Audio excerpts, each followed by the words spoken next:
দর্শক, ever care হাসপাতালের সামনে রয়েছেন সহকর্মী শুভ মাহফুজ। সরাসরি কথা বলবো তার সাথে।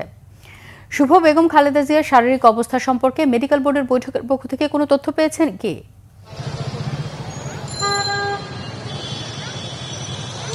নাদিরা,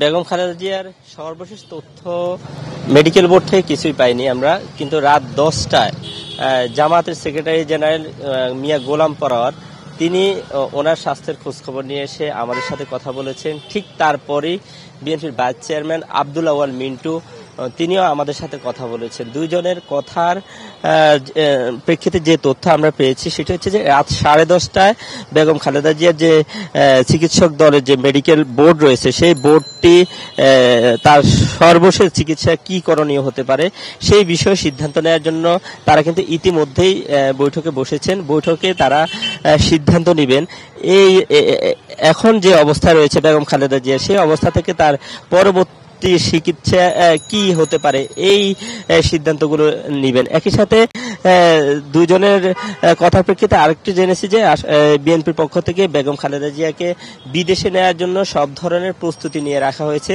তার এখন যে স্থিতিশীলতা রয়েছে শরীরের, সেখান থেকে যদি কিছুটা উন্নতি হয় তাহলে কিন্তু তাদেরকে উন্নত চিকিৎসার জন্য বিদেশে নিয়ে যাওয়া হবে। এই দুই জামাত এবং বিএনপির এই দুই নেতার সাথে কথা বলে আমরা এতটুকুই জেনেছি।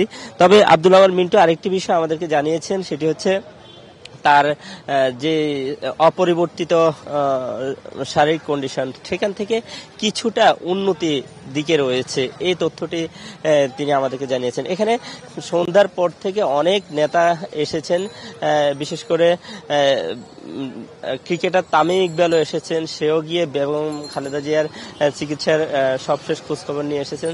সবার একই কথা যে বিএনপির এই চেয়ারপারসনের যে ত্যাগ, যে অবদান দেশের জন্য, আসলে সবাই চাচ্ছেন যে বেগম খালেদা জিয়া সুস্থ হয়ে আবার যে একটা পরিবর্তন দেশে এসেছে সেই পরিবর্তনের প্রাতিষ্ঠানিকভাবে যে রূপ নির্বাচন, সেই নির্বাচনের মাধ্যমে যে একটি গণতন্ত্র পুনঃপ্রতিষ্ঠিত হবে সেটি যাতে দেখে যেতে পারেন বেগম খালেদা জিয়া, সেই জন্যই সবার কাছে সবাই দোয়া চেয়েছেন। কিছুক্ষণ আগে তথ্য উপদেষ্টা এসেছেন মাহফুজ আলম, সেও একই কথা বলেছেন। একই সাথে সে আরেকটি তথ্য জানিয়েছেন, বিএনপির ভারপ্রাপ্ত চেয়ারম্যান তারেক রহমান দেশে আসতে কোনো ধরনের বাধা সরকারের পক্ষ থেকে নেই এবং সরকার সব ধরনের সহযোগিতা করবে, সেটিও কিন্তু মাহফুজ আলম আমাদেরকে জানিয়েছেন।